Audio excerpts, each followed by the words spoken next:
at ang pamamaraan lang para matapos na ang problema ng korupsyon sa Pilipinas ay talagang sa pagtatanggal ni Marcos Jr. bilang isang presidente. Bukas po, 12 ng Oktubre, may panawagan na naman ng People Power at ako po ay sinususugan ko itong panawagan nito.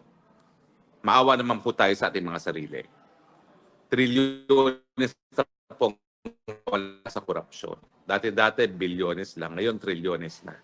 At kung hindi pa po tayo magsasalita at sasantihin itong mga taong nasa kapangyarihan, wala na pong kinabukasan ng ating mga kabataan.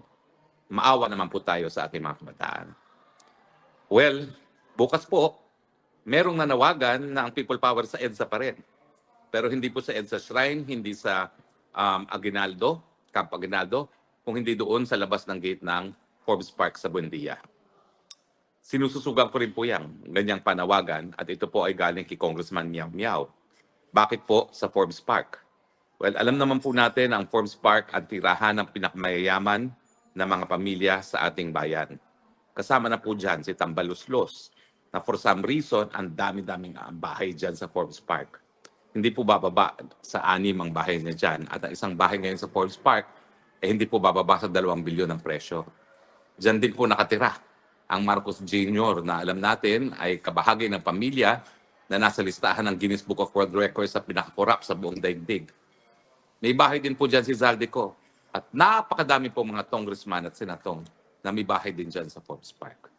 Ang nakapagtataka po, kung ikaw ay taong gobyerno, hindi mo talaga ma-justify kung paano ka makakabili ng bilyon-bilyong halagang na bahay dyan sa Forbes Park. Talaga po pag ikaw ay taong gobyerno, ang presumption po talaga, ikaw ay nagnakaw. Kaya ikaw ay nakakuha ng bahay dyan sa Forbes Park.